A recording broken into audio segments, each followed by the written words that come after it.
Welcome to the WorkLife Wellbeing podcast.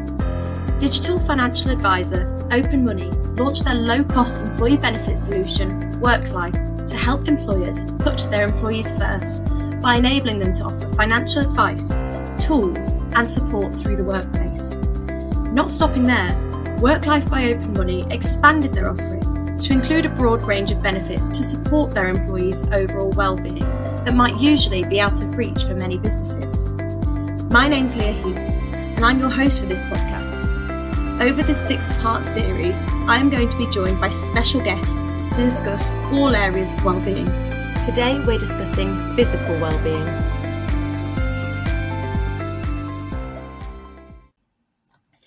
Hi everyone, and welcome to episode 3 of the first WorkLife Wellbeing podcast series. If this is your first time listening, hi, my name is Leah Heath and I'm your host. Today we're going to be discussing physical well-being. For this, I have a fitness guru and all-round good guy, Sam Pashley, with us. How are you, Sam? I'm very well, thanks, Leah. Wonderful, good to hear it. So Sam and I actually met 2-3 years ago at a CrossFit gym in Rugby, so big shout out to CrossFit Valencia, as he was one of the coaches there. He's recently, or maybe not so recently now with COVID messing up my perception of time, began an online training and nutrition company called Real. Real aims to help everyday people achieve their goals of being as fit, healthy and happy as they can. So, as we all know, each area of wellbeing has about 1 million topics that we could go into. So for the purpose of this podcast, we are going to be discussing how on earth we can make exercise and healthy eating fit into our busy lifestyles. So, Sam, over to you. If you'd like to introduce yourself and tell us a little bit about what you and the guys do over at Real Online Training and Nutrition, that would be grand. Awesome. Well, thanks for having me first, Leah. It's very cool to be chatting to you again. It's been a while since we've actually seen each other, hasn't it? Because of, as you mentioned, all the COVID nonsense. But yeah, obviously we know each other through fitness. We've spoken and talked about fitness a lot. Over the last 18 months, it's changed completely for myself. As for a lot of people, I used to work in that CrossFit gym where I used to coach classes and I used to work one-on-one with people. And now, which was always the plan, and we were already doing this anyway. It's just kind of accelerated it. We work online with many people from around the world, which is like still blows my mind that we work with people in like Australia and Dubai and America and stuff like that, where we're able to help them with their training, their nutrition. Everybody has slightly different goals. Some people want to get a little bit fitter and stronger. Some people want to get a little bit leaner. Some people come to us and say, look, I'm just not prioritizing myself and I want somebody to help me kind of build fitness into my life, however that looks. And so we do that through like with our coaching process. We have a few coaches. There's myself, there's another super coach called Bex, and we have a nutritionist that works as a part of our team as well. And we all kind of pull our sort of resources together to help people get from where they are, which is usually stressed, overworked, busy, unhappy, like wanting to improve their physical and mental state. And then we take them to a place where they get the opposite of those things and they feel good and they feel happy, de-stressed and all that kind of stuff. Did that come across okay, Leah? Yeah, no, absolutely. And that's sort of fits my understanding of what I believe you guys do over at Real. So as you said, you work with quite a few different people from all sorts of different countries. Is there anything that comes out as sort of people's main concerns when they come to you regarding the time or effort involved in eating healthily and exercising regularly? Yes. So I would probably say that most people kind of know what they should be doing.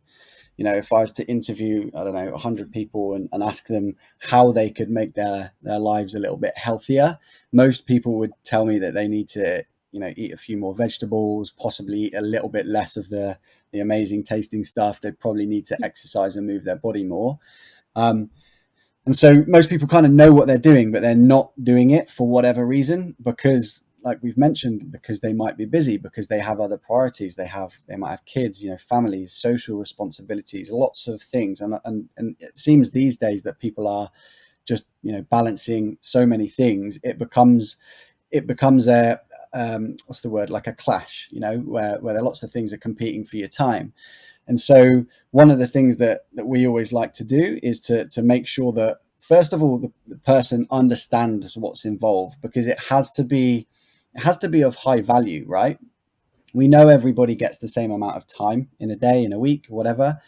Um, but we also know that it becomes a matter of priorities over that time. So, some people might really highly value exercise and, eating well, and that means that they're able to squeeze it into their day and their week.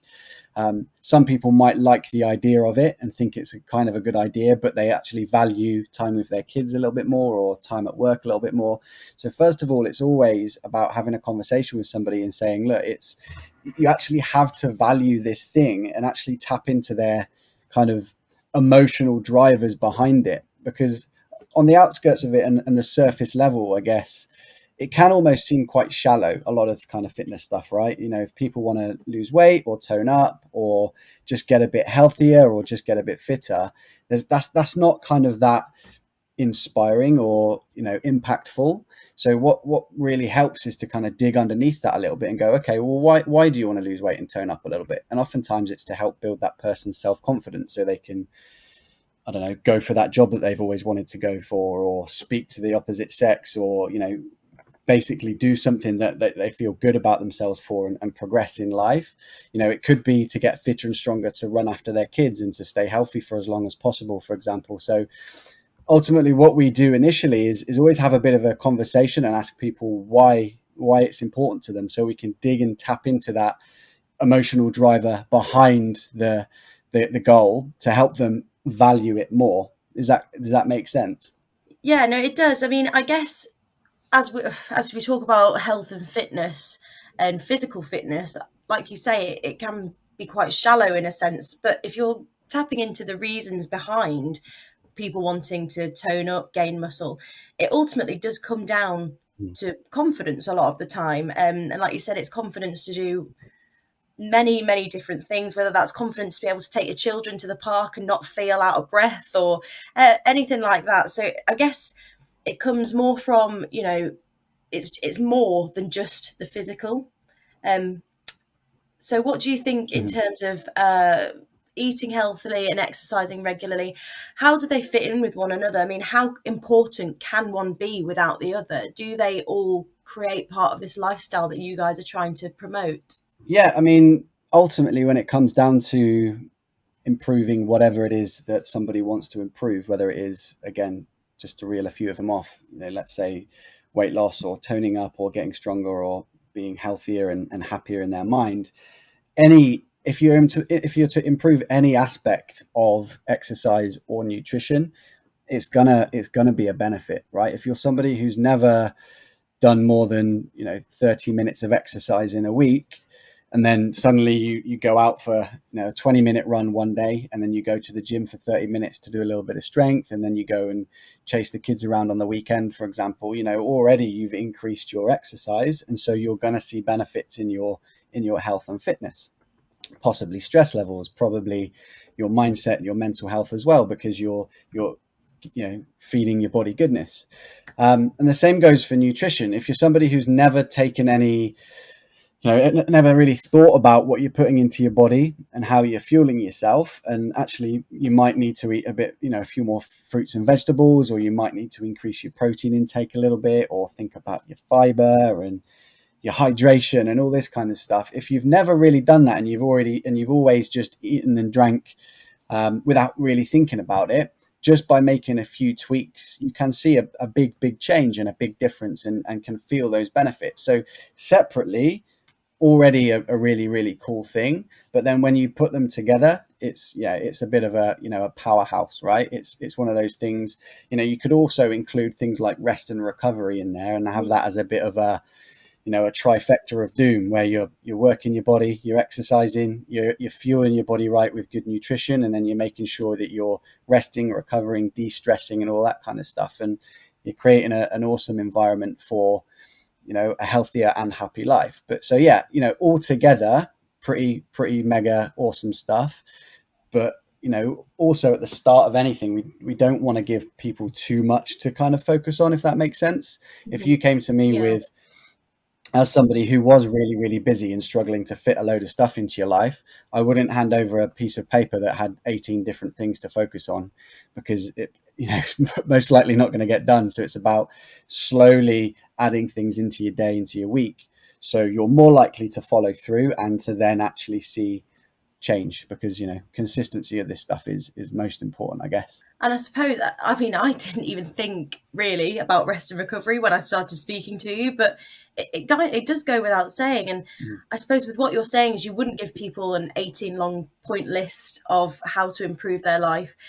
People often think that that is what is going to happen, which is why people don't necessarily think of rest or recovery, and why people sometimes stick their head in the sand when it comes to physical well-being, because they think, oh, I've got so far to go, when actually what you're saying is small changes over time can make such a big difference, whether it's to your physical well-being, your mental well-being, or beyond. That's it, exactly. You've hit the nail on the head. I think worrying about how much people have to do, or how hard they might have to train, or having to give up certain foods, for example, or whatever it might be, that can be a huge barrier to just starting. And a lot of people, whilst we're on this subject, a lot of people, they do almost start a little bit too hard. They kind of, they commit to a little bit too much.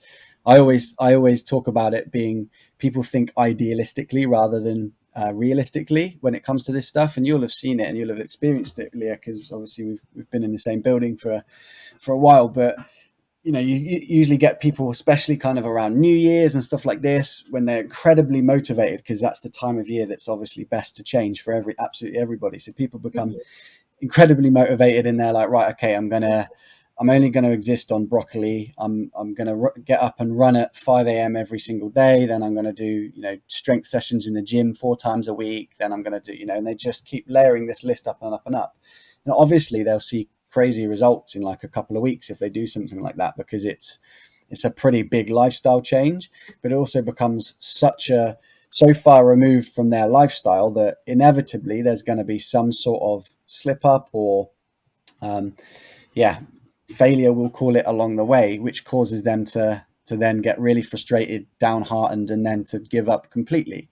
And so you get a really short, kind of intense bout of health and fitness, of a focus, and then nothing. And it's that, almost that kind of stop start cycle that a lot of people unfortunately experience, and then they kind of get frustrated with the whole process. They chalk it up to it being another failure and another reason why they can't see the results that they want. And it's kind of that perpetual cycle, unfortunately, rather than what you discussed, which was starting small, just doing something, and then building those habits on, as you go. And it compounds. Then those kind of tiny little behaviors and actions that we commit to add up to pretty impressive things down the line.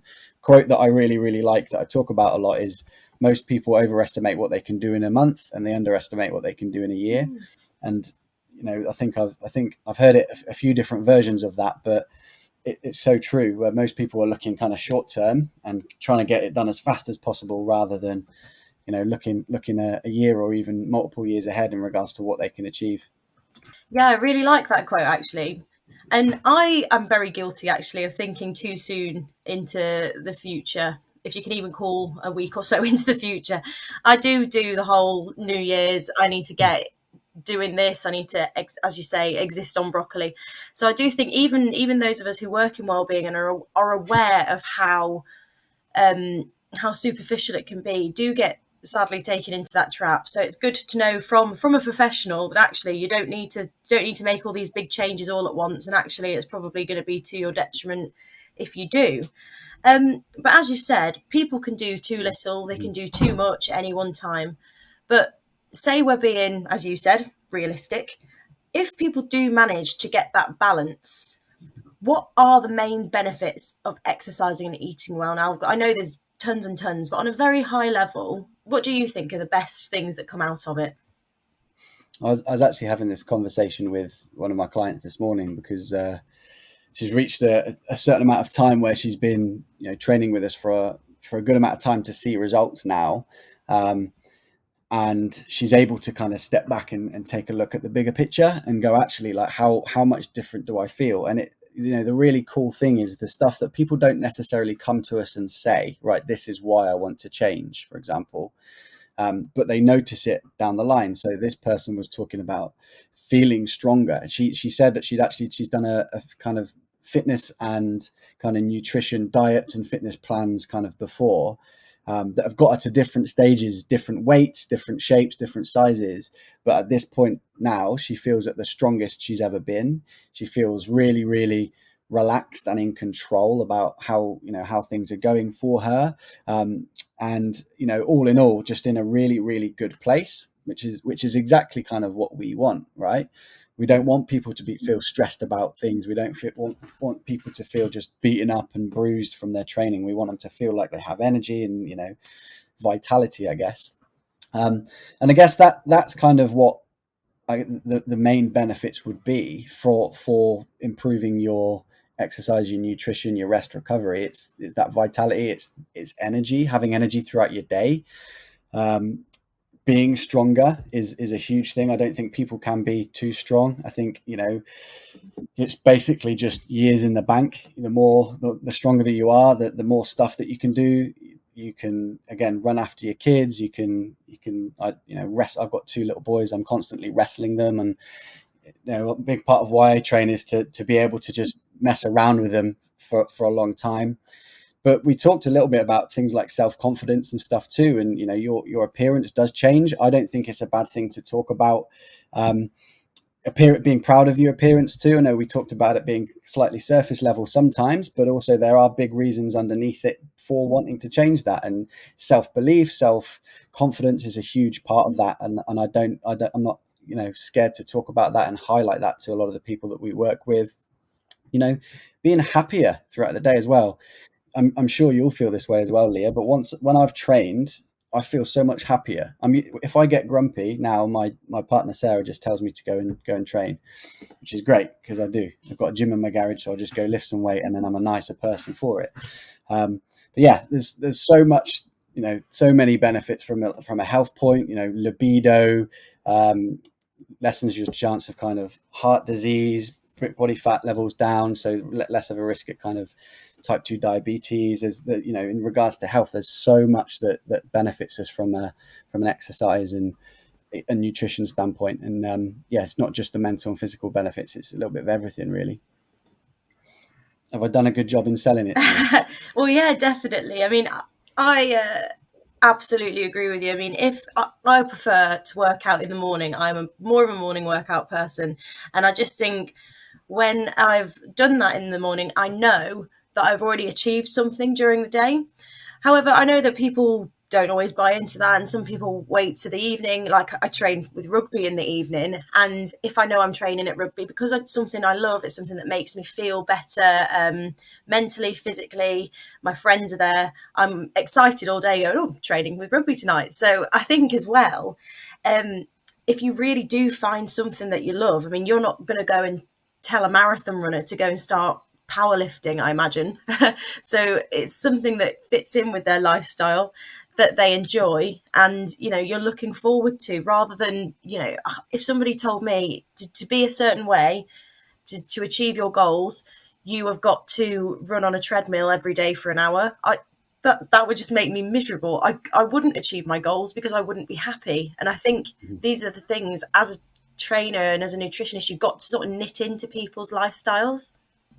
Absolutely. Like, again, hit the nail on the head there. And it's a big part of what we do is to ask people what's truly important to them. Just talked about enjoying it. And it's such a big part of it, because if there's something that you don't enjoy, you're going to find a way of, not doing it. Mm-hmm. At some point down the road, you'll try and work your way out of not doing it, and it happens every time. But also as well, we have this thing called autonomy, which is basically living life on our own terms, right? And so we as humans need to think that we are making decisions for ourselves. Otherwise we become unhappy, and we rebel against it. So if I was to just tell you, if you came to me and said, look, I want to improve something in terms of health and fitness, and I just told you outright, right, go and do this, and it was something you didn't enjoy, and I was just directing it at you, you're never going to do it. You as an innate human trait of yours, you're going to try and push back against that. So this whole process is about learning about what you want as an individual, what's important to you, what you enjoy, and then building something around that.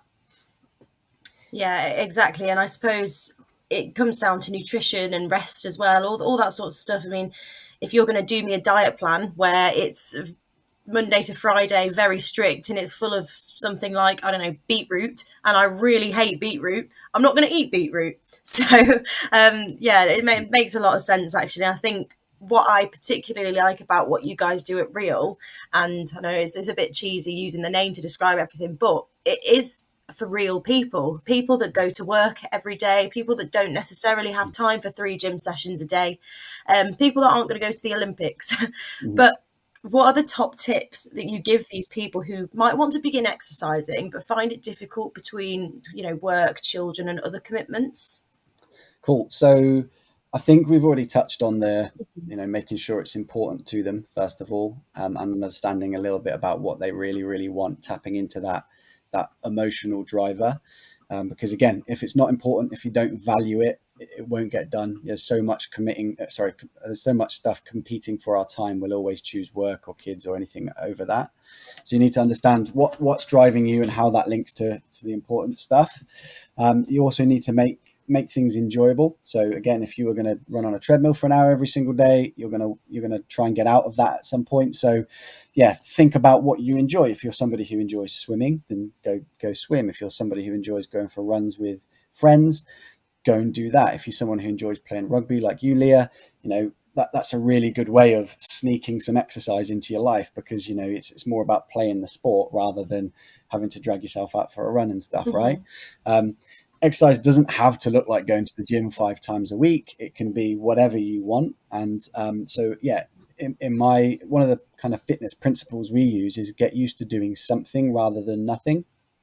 People see kind of fitness as this false dichotomy where you either do something that's perfect or you don't bother doing anything at all. And this used to be me.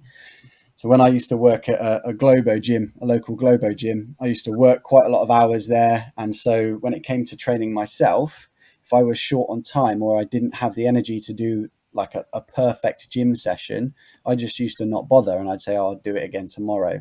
And the likelihood was I'd put it off the next day as well. And so it actually meant that my own movement and my own consistency was way, way down.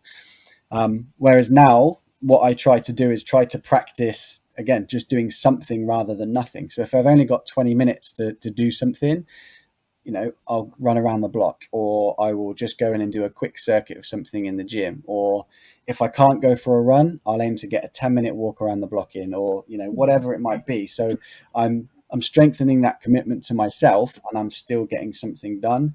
And it's such a much better approach to improving your consistency of general movement, I would say. I mentioned kind of training with friends and running with friends a second ago. That's a huge thing. Like, again, bring the rugby example in, Leah. I know you're very good friends with all the people that you play rugby with. It's going to be a huge pull, right? It's a social thing. You're going to go in, have a laugh, and if you also know if you don't turn up, they're going to give you some stick for not turning up, right? They're going to call you, text you, and say, "Where the hell are you?" Same with training. If you go have a gym buddy, that there's extra support, there's extra accountability there. It's going to pull you along. Working with a coach, I'm a little bit biased because excuse me, I am a coach, but I know it works. I know the support accountability works. I know having a plan and people understanding that if they do X, it will equal Y is a really good thing. Sometimes people get put off because they don't know whether the hard work will actually allow them to get a result. So if you take the guesswork out of it and work with a coach, they can do all that for you. So you just got to turn up and do it. But I guess the last thing I would suggest, or it's quite a big tip, or more of an underlying principle really, is to make sure you're being compassionate with yourself. And I always think this conversation is a lot of people see it as a little bit fluffy, that you have to be compassionate towards yourself when it comes to change. But I'm not talking about kind of standing in the mirror and like, saying nice things about yourself. What I'm talking about is making sure you're not punishing yourself with training and nutrition. And a lot of people come at it from that angle, like they feel like they have to beat themselves to death in the gym to see results, and they have to do restrictive diets and cut out all the joy and excitement from their life, when really they have to work with themselves. Be patient, give themselves permission to slip up sometimes, and then just kind of get back to what they are doing, rather than seeing themselves as a failure. And so, the self-compassion and patience aspect of it is absolutely huge. And that's something that we really, really work on with our guys, is, not letting a little stumble define whether they're successful or not. Basically, it's just one of those inevitable things about life. Does that make sense? Yeah, absolutely. And something that's kind of struck a chord with me with what you've just said then, regarding something's better than nothing, and having a bit of compassion for yourself. Maybe this time last year, maybe a bit earlier, I could not run a 5K to save my life. I couldn't run it at all. And what I would do is I'd be going way too fast for a start. I'd get 2K in, and then I'd walk. And when I started walking, I would think, right, that's it. I've done it now. I've not managed to do anything, and I get frustrated about myself. And I'd actually I get like almost teary, because my chest would get tight. I'd get really angry, and actually, I've still done that 2K. I've not stopped. I'm still walking. And when I realised that actually just being a bit kind to yourself and saying, it's okay, it's not going to happen today, but I'm going to get better. Being kind to yourself helps you so much. So rather than saying, oh, I did 2K yesterday when I planned to do 10, rather than saying that, or I'm not going to bother today, go, okay, well, I did that yesterday. Let's see if I can do it today. And if you can, great. If you can't, that's cool. As human beings, we change from day to day.